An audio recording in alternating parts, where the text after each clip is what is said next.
16 বছর সে মানুষের উপর জুলুম করেছে। সর্বশেষ সেনাবাহিনীর কাছে 1 ঘন্টা সময় চেয়েছিল জাতির উদ্দেশ্যে ভাষণ দেওয়ার। আল্লাহর পক্ষ থেকে কেমন যেন ফয়সালা হয়েছে, যেখানে আলেমরা শেষ বিদায়ের সবাই সুযোগ দেওয়া হয় নাই, তার মতো হাসিনাকে শেষ বিদায়ের কোনো খুতবা দিতে দেওয়া হবে না, ভাষণ দিতে দেওয়া হবে না। তুই জুতার মালা পরে পাওয়া যায় যাবি এখান থেকে। জালেম সামান্যতম সন্তুষ্ট হয়, জালেমের দূষররা সামান্য পর্যন্ত ঐক্যবদ্ধ হওয়ার স্বপ্ন দেখে, এমন কোন কথা কোন ইসলামের কর্মীদের মুখ থেকে আমরা শুনবো না। আমরা শুধু এখন দেখতে চাই বাংলাদেশের সমস্ত মুসলমানরা ঐক্যবদ্ধ হবে এবং যারা রক্তক্ষয়ী সংঘর্ষ করেছে, গুম করেছে, খুন করেছে, হত্যাকাণ্ড করেছে, এর সঠিক বিচার এই বাংলার মাটিতে আমরা দেখতে চাই। রাজি আছেন কিনা? দুহাত দেখতে চাই।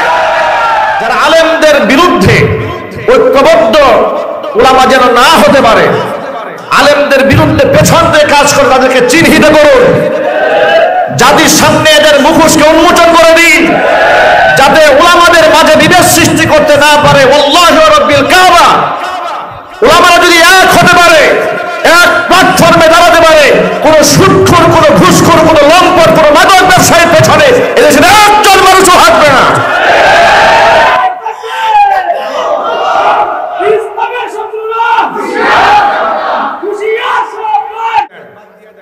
একমাত্র আমার ঘরে খাঁটি ঘি আছে, আর কারো কাছে নাই। এই চিন্তা বাদ দিয়ে দেন, এই চিন্তা বাদ দিয়ে দেন। এই চিন্তা বাদ না দিলে আজকে দেশের মানুষ আপনাদেরকে নিয়ে স্বপ্ন দেখে, আলেমদেরকে নিয়ে স্বপ্ন দেখে, স্বপ্ন না দেখে ঘৃণা করতে শিখবে। মনে রাখবেন, এদেশের আলেমরা যদি নিজেদের স্বার্থে স্বৈরাচারী হাসিনার দাওয়াতে অংশগ্রহণ করা অপরাধ না হয়, এদেশের ওলামায়ে কেরাম যদি দুনিয়াদার ব্যক্তিদের রাজনৈতিক মঞ্চে গিয়ে উপস্থিত হওয়াতে অপরাধ না হয়, এই দেশের ওলামারা যদি দুনিয়াবি যে কোনো প্রোগ্রামে অংশগ্রহণ করার অপরাধ না হয়, ইসলাম যারা চায় সাথে তাদের প্রোগ্রামে অংশগ্রহণ করার কারণে আলেমদেরকে যদি তির্যক মন্তব্য করা হয়, আল্লাহু রাব্বিল কাবা, তারা ইসলামের শত্রু ছাড়া বন্ধু হতে পারে না। সুতরাং অন্তর থেকে ভেদাভেদ দূর করে ফেলুন, মানুষকে কাছে টানুন, সমালোচনা থাকলে গঠনমূলক মন্তব্য করুন। মন্তব্য আসতে পারে।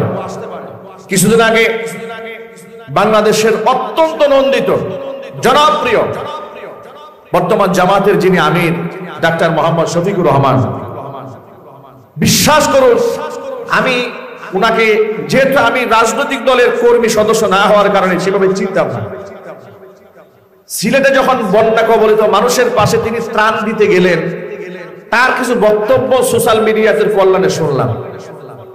শোনার পরে আমি একটা আলেম হয়ে, যেহেতু আমি নিজে দাওয়াতে কাজ করি, আমি মনে মনে ভাবলাম, একজন ডাক্তার মানুষ এমন আধ্যাত্মিক কথা শিখলেন কোথেকে? এত সুন্দর কথা। ত্রাণ তো আমরাও দিতে গিয়েছি, আমরা দিতে গিয়া এই ভালো করে ছবিটা তোলেন, যাতে করে পাবলিক ভালো করে দেখে যে আমি ত্রাণ নিয়ে আসছি। উনি কি বললেন? উনি গিয়ে বললেন, আমরা আপনাদের ভাই, আমরা আপনার বাড়িতে মেহমান আসছি, তো মেহমান বাড়িতে আসার সময় মেজবানের জন্য কিছু নিয়ে আসে, কিছু উপহার নিয়ে আসছে। আমি এতটুকু কথা শুনে আমার দিল তার উপর খুশ হয়ে গেছে। মনে মনে ভাবলাম, যার হৃদয় এতটুকু আনানিয়াত নাই, রিয়া নাই, তারা ইসলামের কাজ ধরবে। কথা বলেছে কিনা বলেন? দরদ নিয়ে তিনি কথা বলেছেন। কিছুদিন আগে তিনি একটা মন্তব্য করেছেন যে দলীয়ভাবে আমরা সকলকে ক্ষমা করে দিয়েছি, কিন্তু ব্যক্তিগতভাবে কেউ যদি প্রতিশোধ নিতে চায়, মাজলুম হয়ে থাকে, তাদেরকে আমরা সহযোগিতা করব।